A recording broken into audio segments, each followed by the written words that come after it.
En la anterior clase empezamos con este tema que es la organización de obras de movimiento de tierras, que debido a la gran cantidad de equipo pesado que se utiliza en las construcciones viales, tomamos como referencia ese tipo de obras.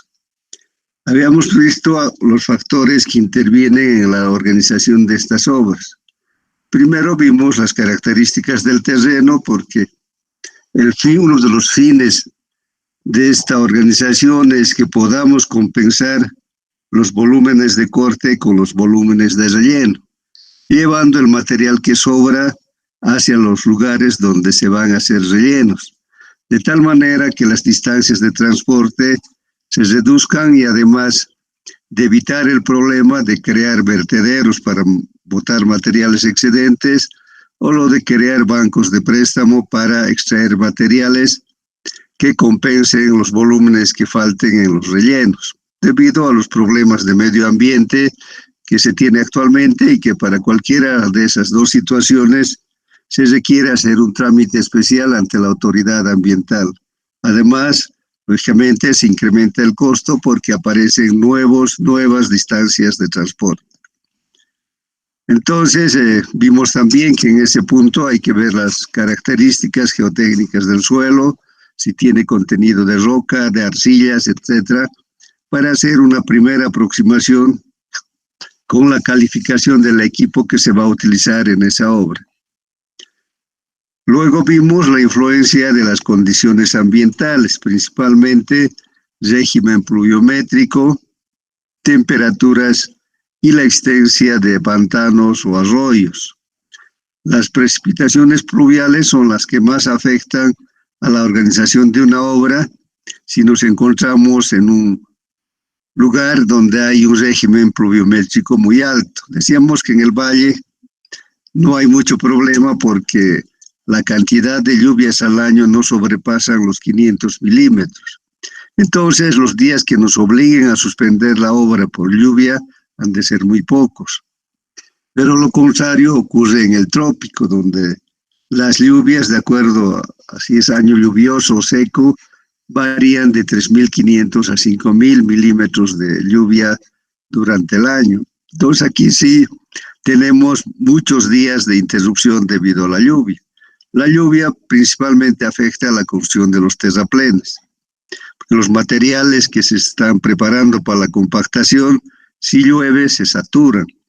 Entonces tiene exceso de humedad y no se pueden compactar. Por lo tanto, hay que hacer primero un trabajo de aireado para que el suelo vaya secando hasta alcanzar una humedad próxima a la especificada.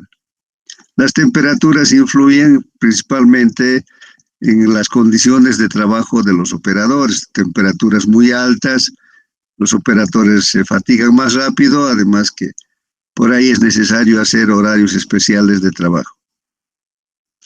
Luego vimos la importancia que tiene analizar los caminos auxiliares.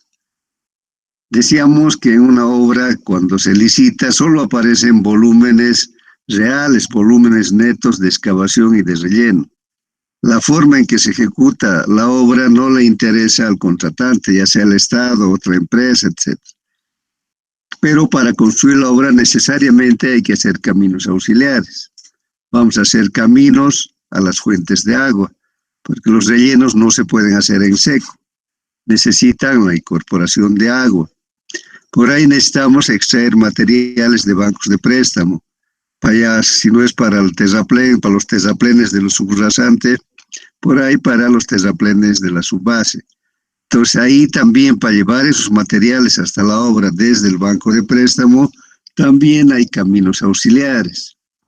Además se hace un camino auxiliar paralelo porque en la obra va a estar todo removido, los tractores trabajando, etc.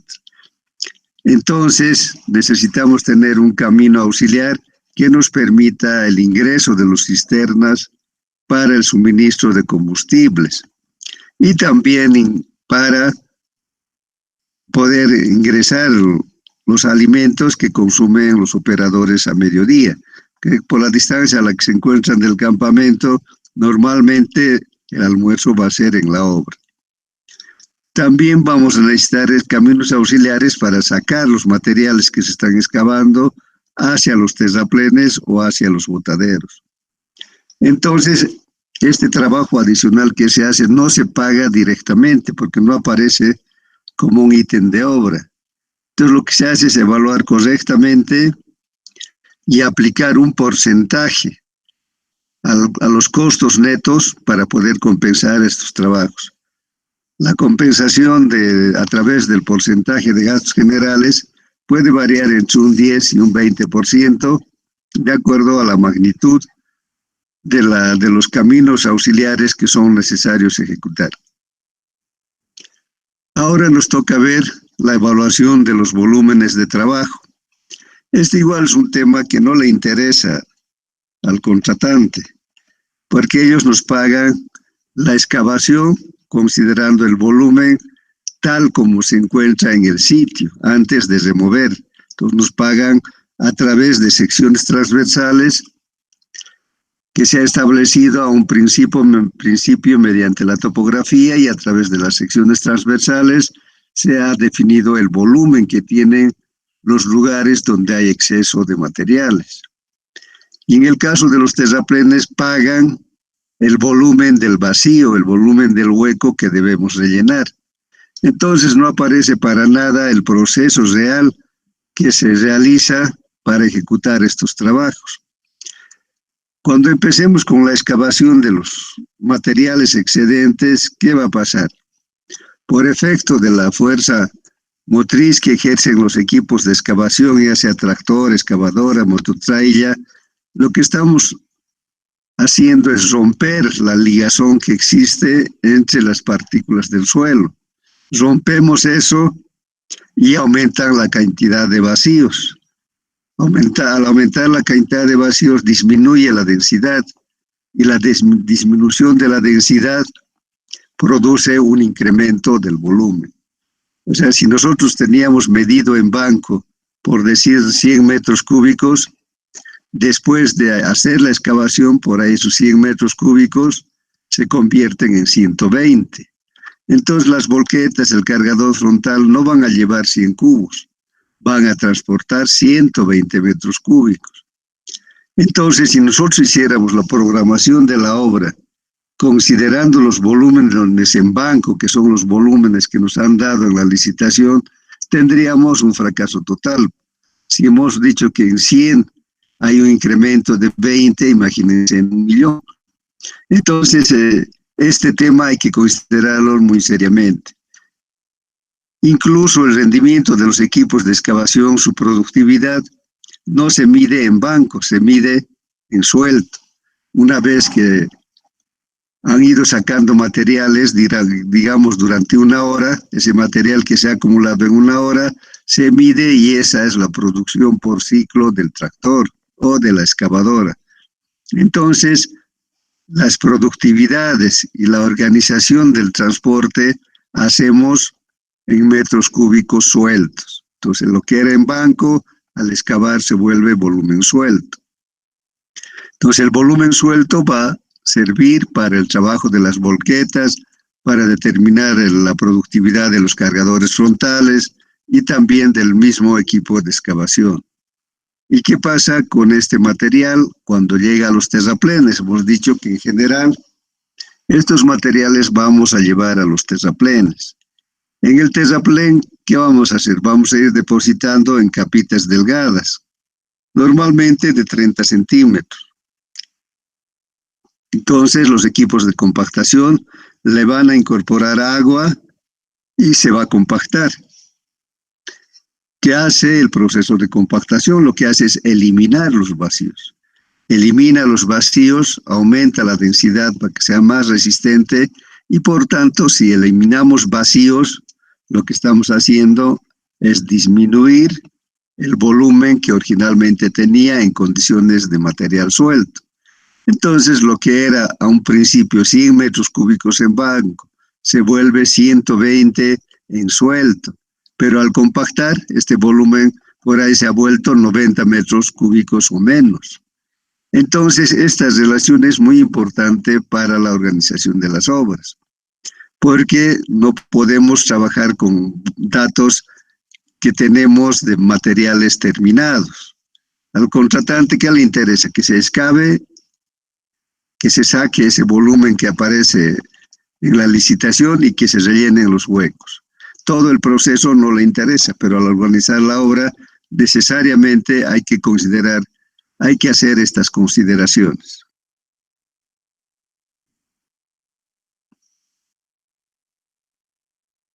Una línea de proyecto de subrasante que es a donde debemos llegar finalmente, pero eso va a ocurrir después de ejecutar el trabajo.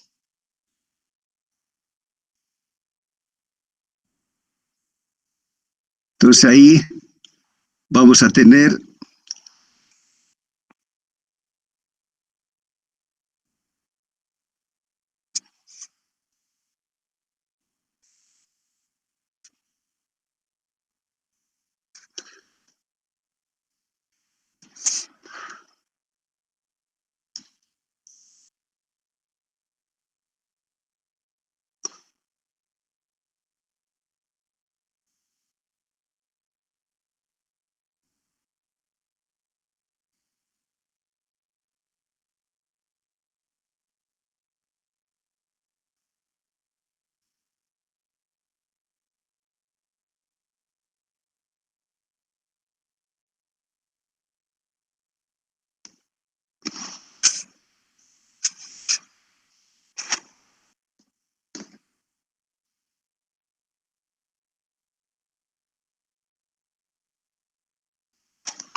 entonces tenemos volúmenes de corte, los volúmenes que están sobre la línea de proyecto, y son rellenos los que están debajo de la línea de proyecto.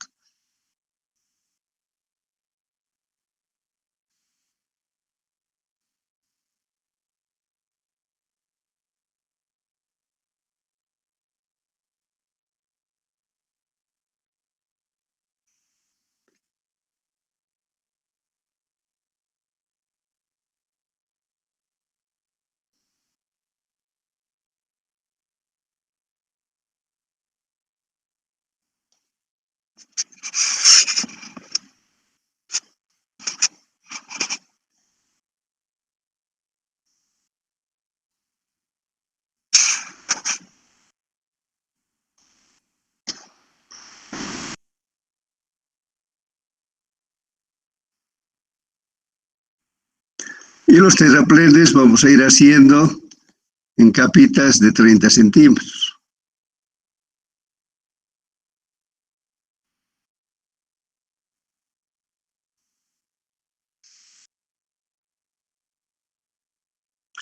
Entonces, esto que podía haber sido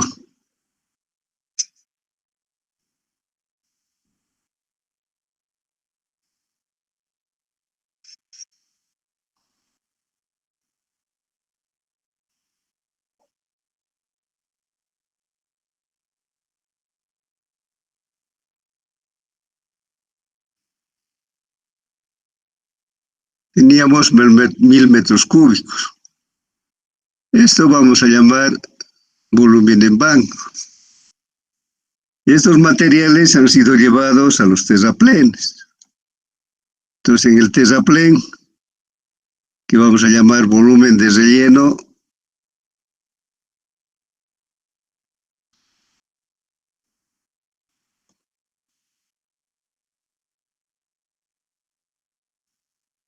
se ha reducido a 900 metros cúbicos. Para diferenciar, le vamos a poner una C. Y a los volúmenes en banco le vamos a poner una B.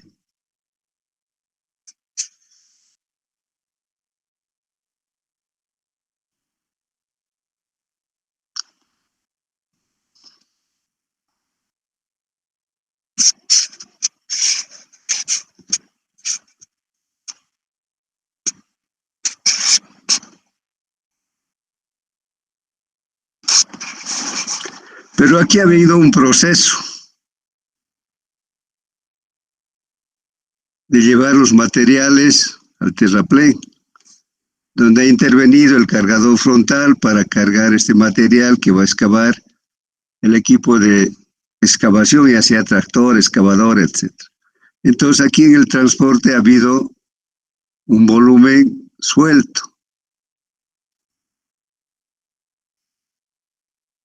Y este volumen suelto, como ejemplo, podemos decir que han sido 1.200 metros cúbicos.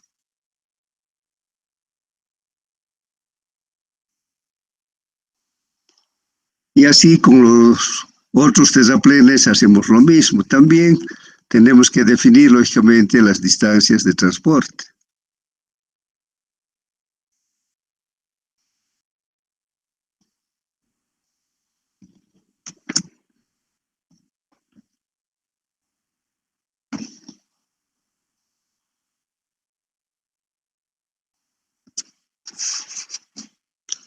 Vamos a considerar los puntos medios.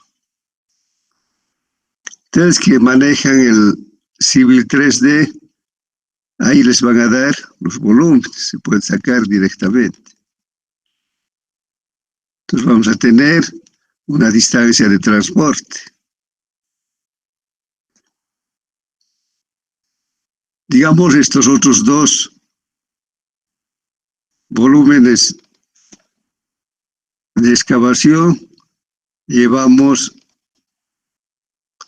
al segundo terraplén.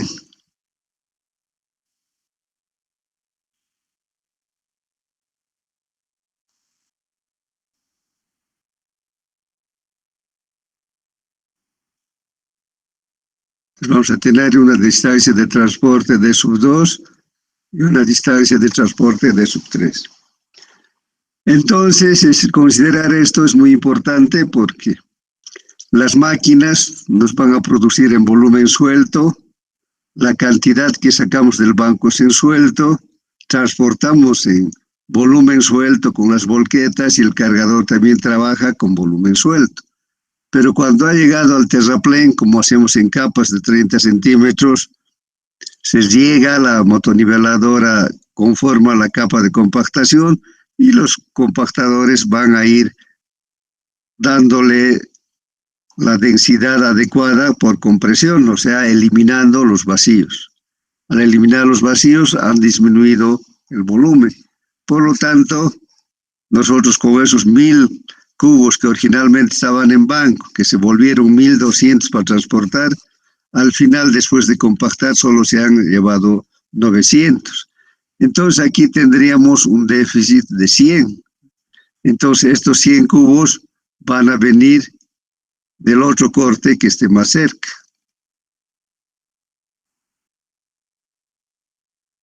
Entonces para completar vamos a sacar del siguiente sector de excavación. Entonces aquí podemos ponerle una distancia de sub 4.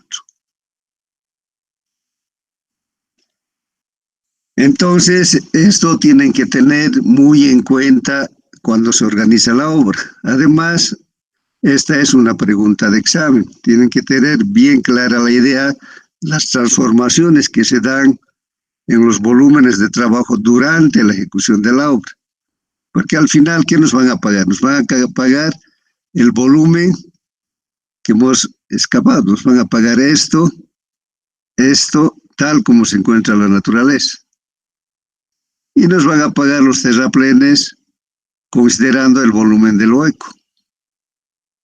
No les interesa para nada el proceso que se ha hecho. Si tienen preguntas.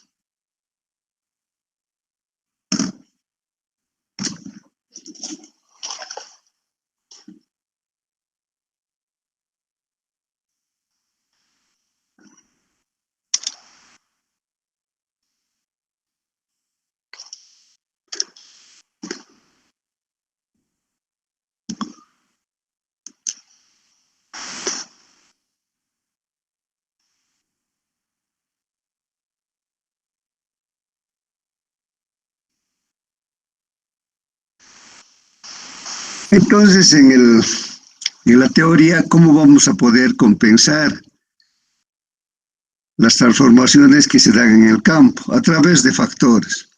Cada tipo de suelo tiene un factor volumétrico y tiene un factor de compactación que se puede definir en laboratorio, haciendo ensayos de densidad, se puede determinar por comparación entre el volumen suelto y el volumen que resulta después de compactar, y el volumen en banco en sitio.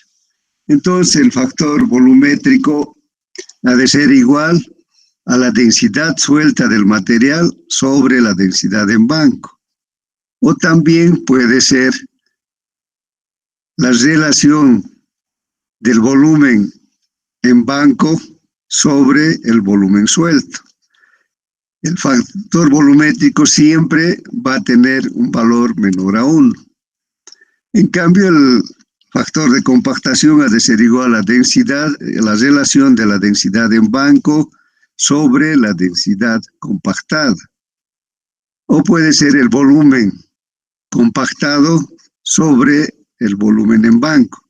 Y también va a tener siempre un valor menor a 1. Entonces, tanto el factor volumétrico como el factor de compactación tienen un valor que va a ser siempre menor a 1.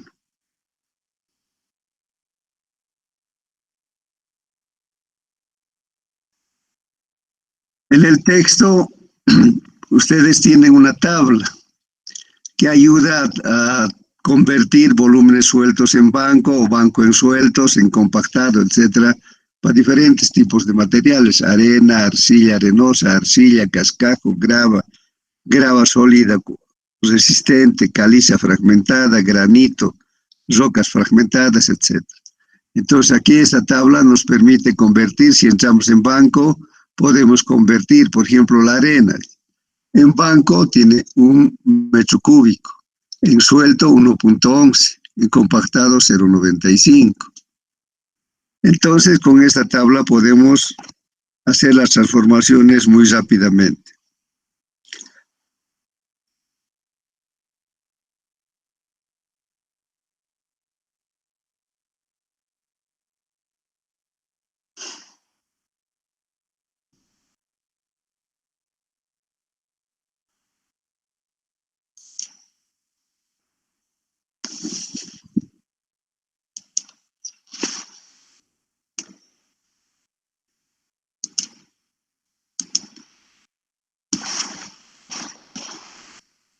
Hay un término que utiliza la mayoría de los ingenieros.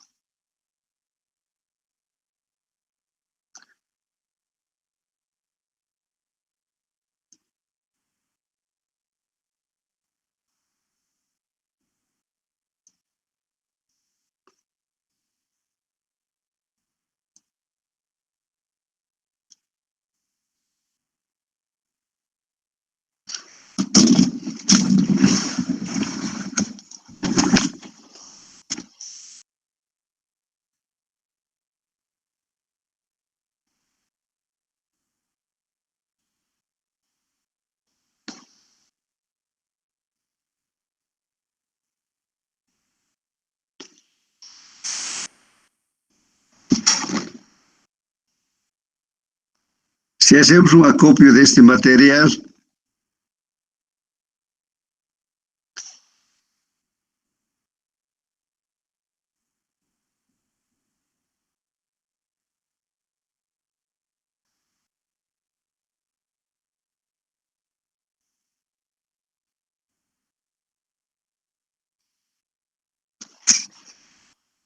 entonces, ¿qué ha pasado? Hemos dicho que esto era 1.000 metros cúbicos y se ha vuelto 1.200.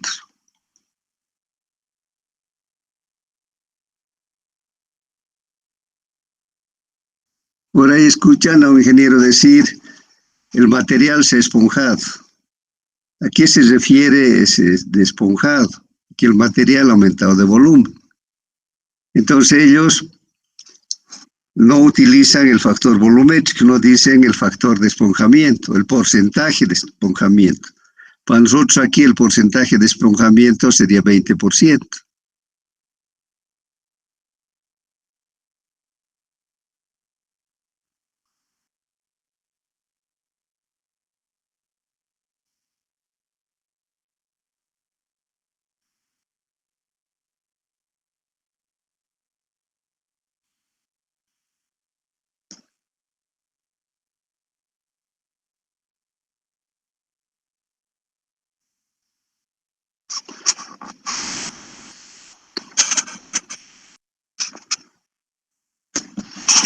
Nosotros hemos dicho que el factor volumétrico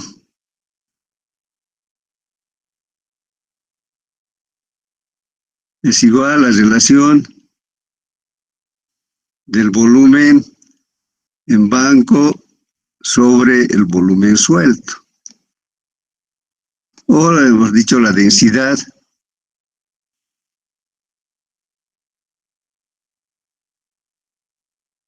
en banco sobre la densidad suelta. Y esto siempre va a tener un valor menor a 1.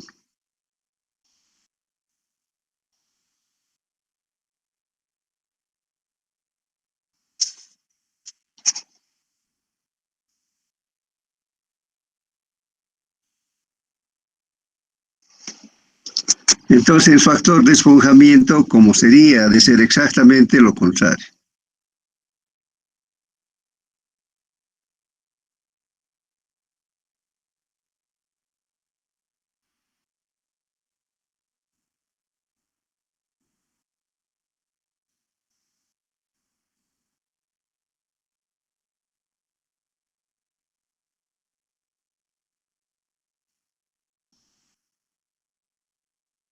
Sería la relación del volumen suelto sobre el volumen en banco.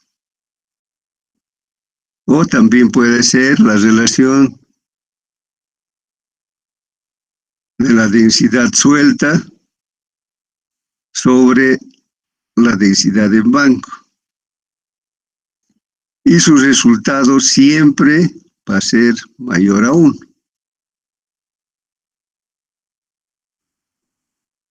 Entonces, cuando escuchen hablar o les pregunten cuál es el factor de esponjamiento, el porcentaje de esponjamiento, se refiere al porcentaje de incremento que va a tener el volumen que se corta al transformarse en volumen suelto. Si tienen alguna pregunta.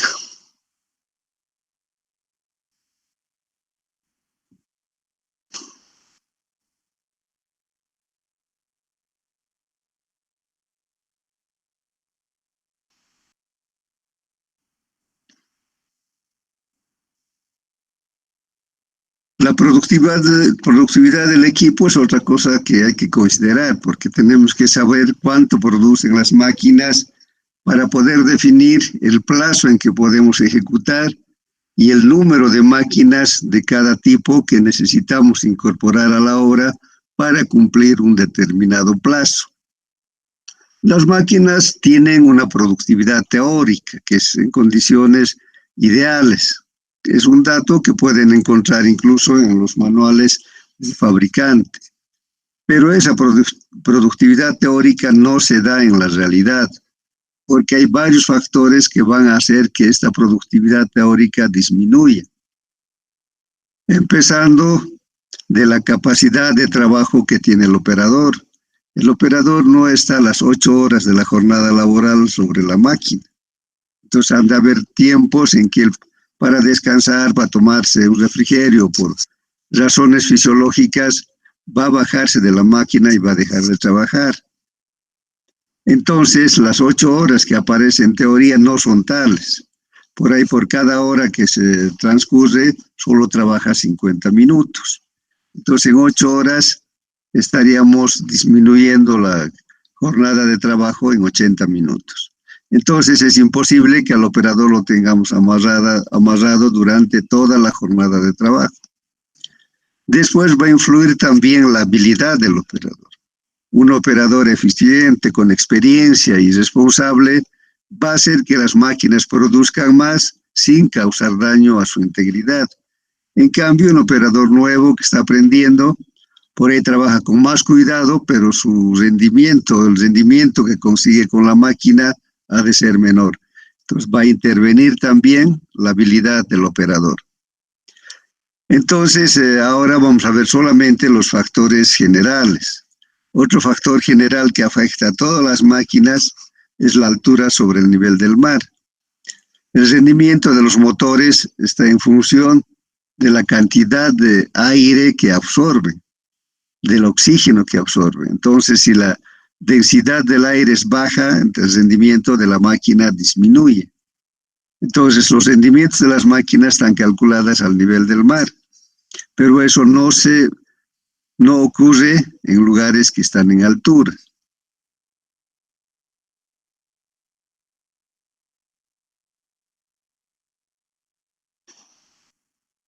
Entonces vamos a ver en detalle estos factores. Pues hemos dicho que vamos a considerar factores generales. En los factores generales está la eficiencia del tiempo, el factor de operación y la altura sobre el nivel del mar. Entonces, en la tablita vemos que si logramos que el trabajador trabaje los 60 minutos por cada hora, el factor de eficiencia sería 1. Pero eso es utópico, no se va a dar en la realidad. Si tenemos una buena organización, podemos considerar que el trabajo efectivo horario sea de 50 minutos. Entonces, si el factor ha de ser 50 dividido entre 60, eso nos da un factor de 0,83.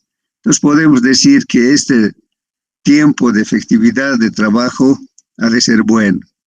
En empresas desorganizadas puede darse el lugar de que solo se trabaja 40 minutos por cada hora transcurrida, ya sea incluso por deficiencias de la máquina, porque hay un cargado inoportuno de combustible, etc. En este caso, 40 entre 60 sería 0,67. Todavía puede haber empresas mucho más desorganizadas, como algunas del Estado, digamos. Entonces, ahí solamente se trabaja la mitad del tiempo. Y el factor de 60 sobre o 30 sobre 60 ha de ser 0,5. Y podemos decir como calificación que esa eficiencia en tiempo ha de ser malo.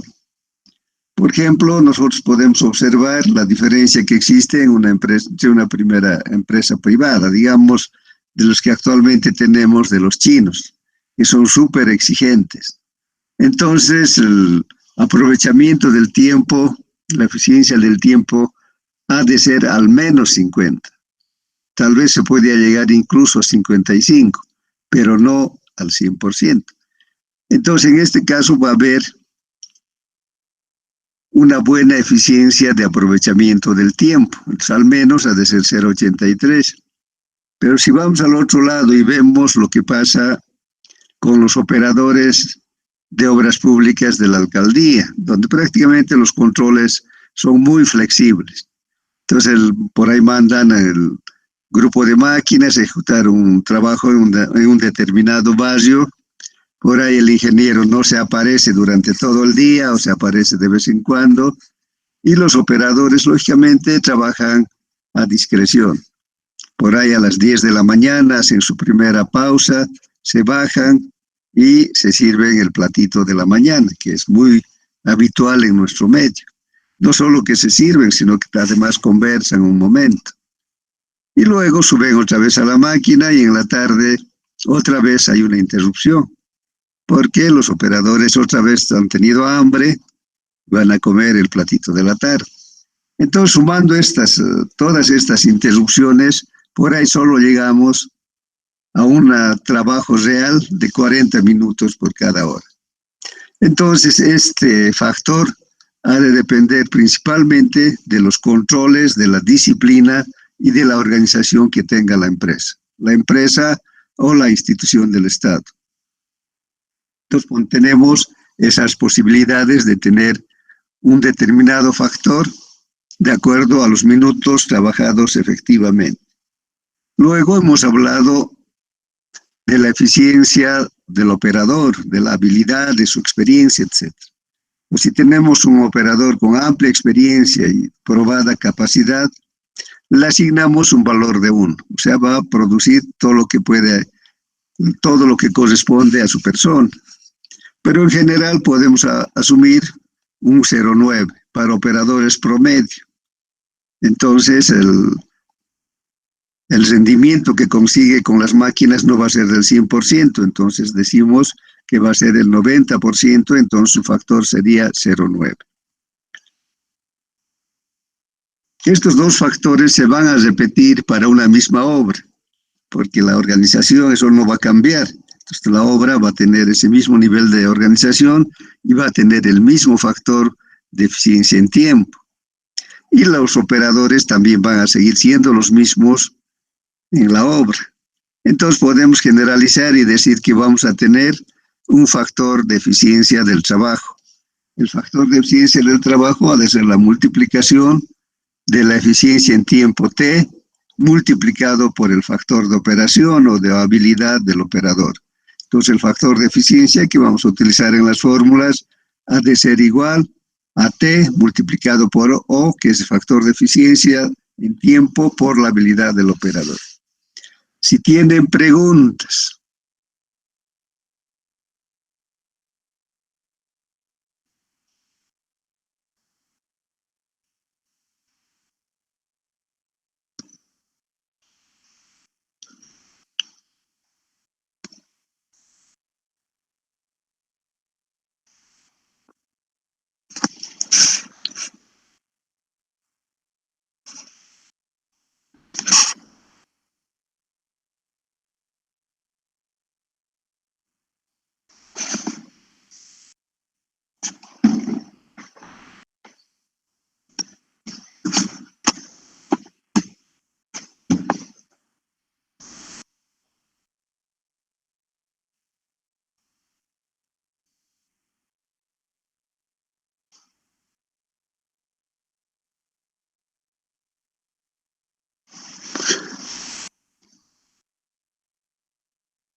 Entonces, los fabricantes han establecido que desde el nivel del mar, o sea, desde 0 hasta 1000 metros, no existe una afectación en el rendimiento del motor, en el aprovechamiento de potencia del motor.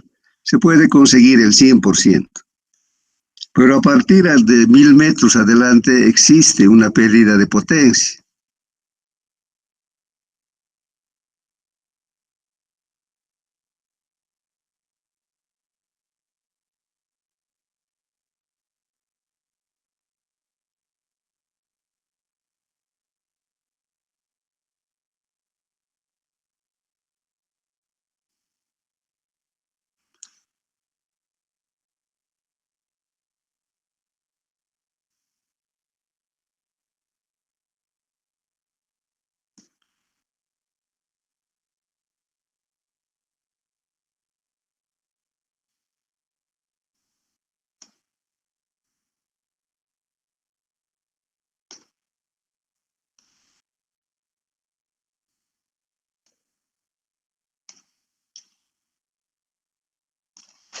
Entonces nos dicen que a partir de los 1000 metros hacia arriba vamos a tener una pérdida de potencia del 1% por cada 100 metros que nos alojamos del límite de 1000 metros. Por ejemplo, ¿qué va a pasar en el caso de Cochabamba? En términos redondos podemos decir que Cochabamba se encuentra a 2500 metros.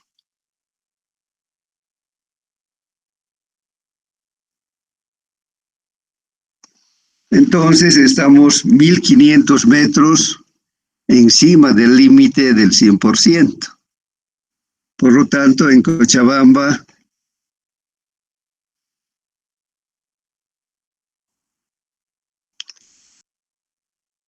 ¿cuál sería la pérdida de potencia?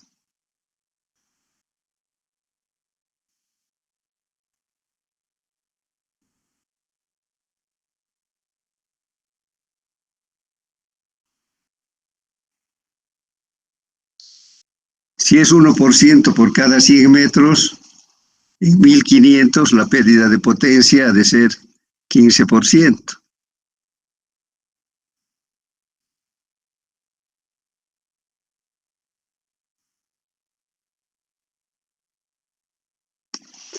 O sea que el rendimiento de las máquinas baja en 15%. Esta disminución de aprovechamiento de la potencia del motor vamos a evaluar en la productividad de la máquina, incrementando en el mismo porcentaje la duración del ciclo.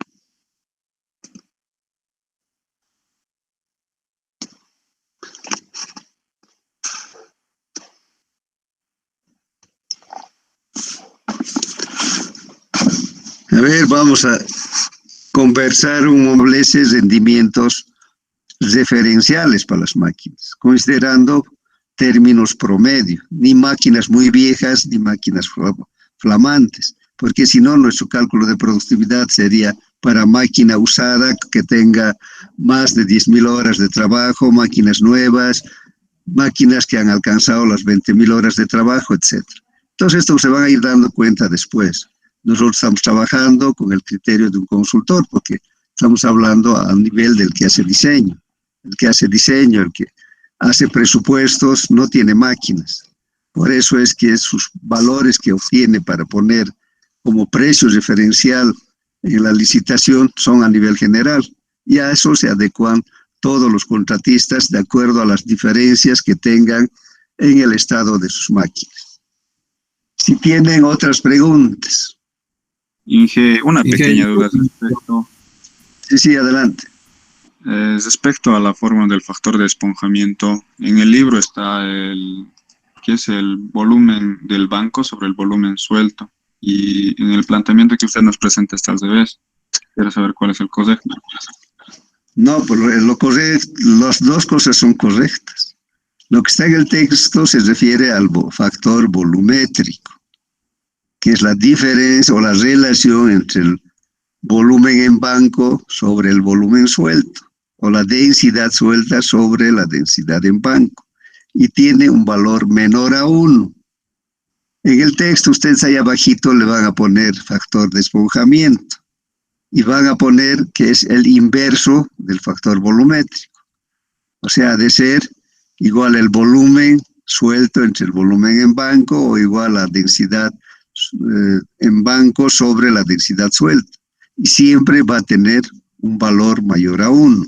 En el texto no aparece el esponjamiento. Yo se incrementado eso porque un buen número de ingenieros más habla de esponjamiento que de factor volumétrico. Pero las dos cosas son correctas. En el texto es factor volumétrico. Lo que hemos hablado adicionalmente es factor de esponjamiento, que es exactamente el inverso del factor volumétrico. Otras preguntas.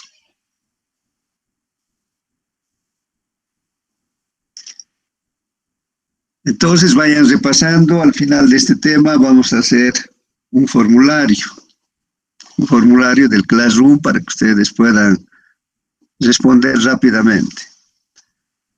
Si no hay más preguntas, vamos a quedar aquí y la siguiente clase vamos a terminar este tema.